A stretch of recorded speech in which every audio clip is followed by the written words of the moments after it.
this is an iHeart podcast. Guaranteed human. Introducing the all-new Mazda CX-5, featuring more connection. Hey Google, where's the nearest Pilates class?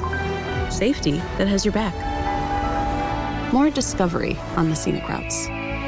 More passion in the details. And more control in changing weather. The all-new Mazda CX-5. More to move every side of you. See it in 5 films at MazdaUSA.com/5sides. Google is a trademark of Google LLC. Sequences shortened and simulated. Hey, and welcome to The Short Stuff. I'm Josh. There's Chuck. It's just the two of us, but we're here with a horse named Charley, a.k.a. a crippling temporary leg cramp. You know what I immediately think of when I think leg cramps now, right? No. Remember the Oh, Internet yeah. Roundup? That's right. You totally got one of these, didn't you? Like while we were recording. Yeah, it's on video, everyone. If you want to go look up one of our Internet Roundups, I wish I could remember which one. Maybe you should suffer through all of them. Sure. To try and find it, but I got a just out of nowhere leg cramp. Yeah. It was so funny that we were like, all right, we should just leave that in there. We have to keep it. I think I demanded that we keep it, and that was just so great. Yeah, which is weird. I don't cramp up like that much, so it was very much out of nowhere. I don't know what happened. Well, Chuck, you could have been over age 50 at the time. No. You might have been Still not. dehydrated. Maybe, but I drink a lot of water. Perhaps you've been sitting too long without moving. There's always a chance of that. Or standing too long on a hard surface. Probably not a chance of that. Or you could have been sleeping and your brain may have misdirected your leg to move, confusing your leg, resulting in a cramp. 50-50. So those are some risk factors for getting a Charley horse. But before we explain what a Charley horse is, we should talk about the origin of the word. Did you read about this? Yeah, it's a word that is very much American. You won't hear that word in England, apparently. And there are a couple of different stories that I saw, maybe more than that even. But in the late 1800s in baseball, one story said that there was a lame horse named Charley, and it said it pulled the roller at the Chicago White Sox ballpark. I'm not sure what that means. Probably whatever flattened out the dirt, maybe. That's what I was thinking. That's all I can come up with. Or maybe the thing that the hot dogs spin on as they're cooking. I'm not sure. What's the other story? The other one is that Charley Radbourne, who was a pitcher. Oh, you mean Old Hoss? Old Hoss was another name of his. And I looked him up. He's the 74th greatest pitcher of all time based on ERA. Wow. Yeah. He was also a terrible person. Lobster Boy-esque from what I can tell. No murder involved, I don't think. But he apparently got a Charley horse in a baseball game, in the middle of a baseball game. He played for Providence and Boston mostly. And it's possible that it was named after him in that significant event. Yeah, what I've always heard a Charley horse was, or how I've always used it, was not just a leg cramp, but it was when you got punched in the thigh or something. Yeah. Or knee somebody in the thigh, and you would give someone a Charley horse. And you had to say Charley horse as if they didn't know what was happening. Don't freak out. You're not imagining things. I just gave you a Charley horse. And this is called having the wind knocked out of you. Right. So, but it does seem to, it can come from a sudden blow to a leg muscle. And usually it's your thigh muscle, your calf muscle, or your hamstring is where you get a Charley horse. But as you also know, I didn't touch you that time you got one for Internet Roundup. It just came out of the blue. Out of the blue. So a Charley horse it's different from like a leg cramp, say like your muscles cramping up from overuse on a long run. That's probably just from dehydration or a loss of electrolytes from sweating too much. A Charley horse is kind of leg cramp, but it's a little more specialized than that. It's like a knot that just suddenly comes out of nowhere and affects one of those areas in your legs. And what's interesting to me is that medical science is like, I don't know, here's some best guesses, but we're not 100% sure. Did you used to do the thing called frogging someone? Yeah, that's essentially the same thing, except your knuckles on your fingers are held a certain way when you punch them, right? Totally. It's a knuckle punch. And I always was frogged. I didn't do much frogging because I was a nice guy, but someone would stick out their center knuckle and do sort of a swiping punch across the arm, not like a straight punch. Yeah. And the knuckle would hit it and cause the same sort of sensation, like a little knot and a bump would form. Yeah, I was never very good at that either, but some kids had like almost a preternatural sense of like a muscular pressure point, you know? Yeah. I have the feeling you were a champion pencil breaker, though. Yeah? No, I don't No. remember pencil breaking. What was that? You guys didn't do that? I mean, It I was just a remember game. like somebody would hold two ends, the farthest ends of the pencil, and somebody you just karate chop it. Well, you would use another pencil, and you would just take turns until the yes. pencil broke. But there were all sorts of various techniques, for maximum breakage. I'd forgotten all about that.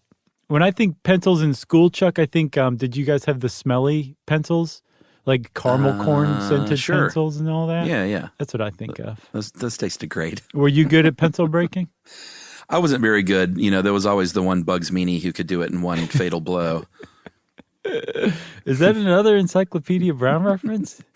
I think so. It's this Maybe we guy's should take one. a break Yeah. and we can go solve an Encyclopedia Brown crime Okay. and then come back and talk more about Charley horses. All right. Well, now, when you're on the road, driving in your truck, why not learn a thing or two from Josh and Chuck? It's stuff you should know. Stuff you should know. All right.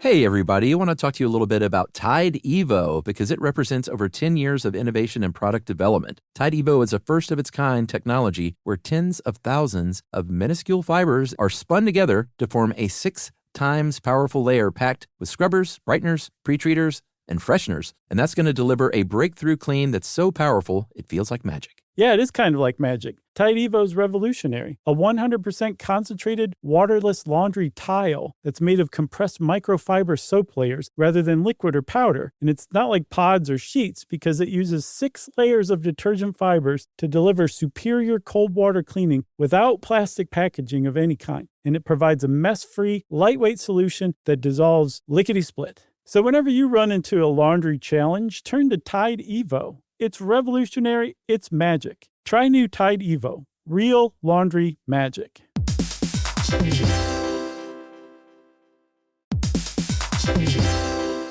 If you own a home, you already know stuff breaks. It's not if, it's when. And somehow it's always like the AC in July or the fridge right after you go to the grocery store. That's why you always hear people say they don't make appliances like they used to, because it's kind of true. That's right. Good thing there's American Home Shield. With an AHS home warranty, they can help fix major home systems and appliance breakdowns like your AC, plumbing, or fridge. And if they can't repair your covered item, they'll replace it, no matter how old it is. And that's huge because fixing an AC can cost a lot. Like, hey kids, our vacation is canceled a lot. Plus, as a benefit to select plans, you can get real-time video help from live repair experts to troubleshoot home hassles at no extra cost. Listen, everybody, home ownership is already stressful enough. No need to upset your wallet. So check out American Home Shield now and get 20% off any plan at ahs.com/SYSK and see promo details. See ahs.com/contracts for coverage details, including service fees, limitations, and exclusions. American Home Shield. Don't worry, be warranty.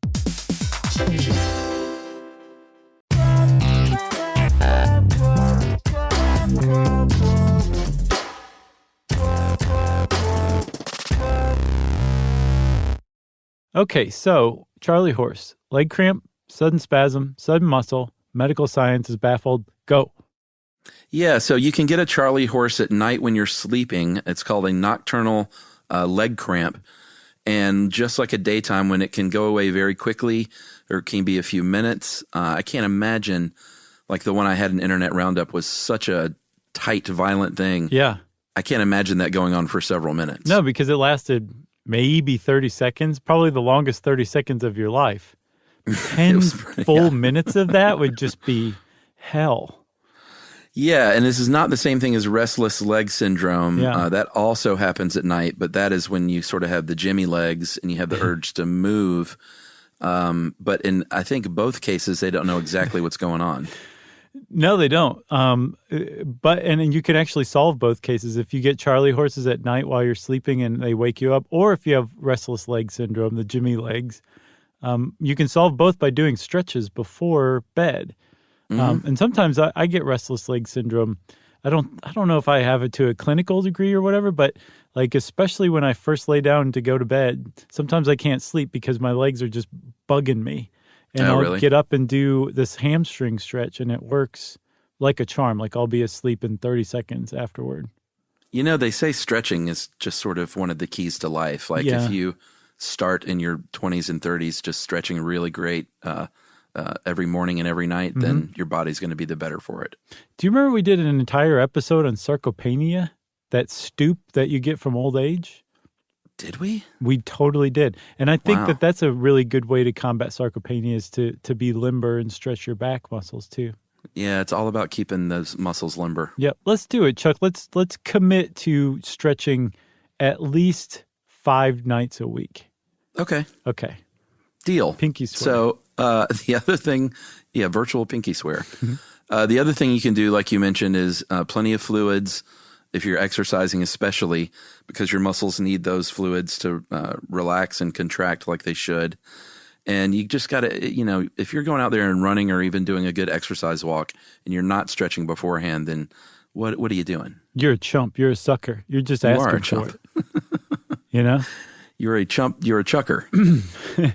Oh, speaking of Charley, I called you Charley on an email, I think yesterday. I noticed that. My head just ripped in two afterward. It just blew my mind. Why?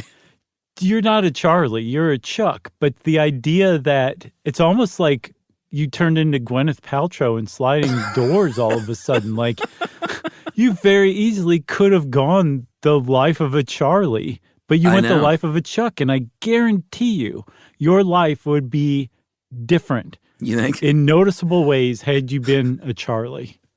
Well, you call me Charles sometimes, though. Totally different from Charley. Agreed. Charley, it's its own thing.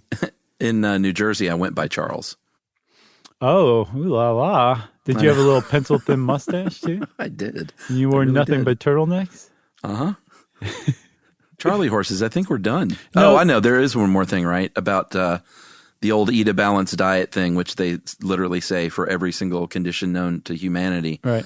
In this case, it's really true. If you eat a balanced diet, you're going to get some good calcium and potassium, magnesium, and that's really going to help how your muscles operate. Those minerals are super important to your muscles. Yeah, especially I think I read sodium and potassium have like a 23-to-1 ratio for your intake is what you're going for on a daily basis, which is harder to do than you would think. Yeah. But as I think sodium goes in, potassium comes out and vice versa. And when they're doing that, they actually produce this battery, this electrical charge across your cell that helps conduct electricity throughout your muscles. So yeah, you want to have these minerals in like good amounts.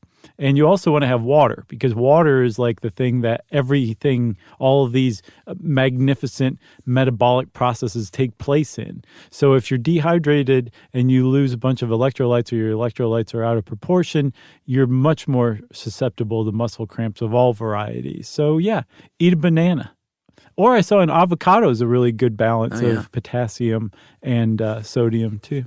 We eat a lot of avocado in our house. Same here. Yumi found 5 for 99-cent avocados yesterday. What? That's I was impossible. like, yeah. She's like, well, they must have been about to rot or something like that. And I checked, and they are all like pre-ripened. They're like on their way to being ripe. They're not rotted at all. She got them from H Mart, and I just couldn't believe it. You're like, she got it at COVID R Us, so I think they're fine. Right. No, I'm worried. I hadn't thought about that part. No, I don't think that's the case. COVID R Us, great. You got anything else about Charley horses? No, sir. Are you having one right now? I'm not. Well, that's good. Then that means, everybody, that Short Stuff is out. Stuff You Should Know is a production of iHeartRadio's How Stuff Works. For more podcasts from iHeartRadio, visit the iHeartRadio app, Apple Podcasts, or wherever you listen to your favorite shows.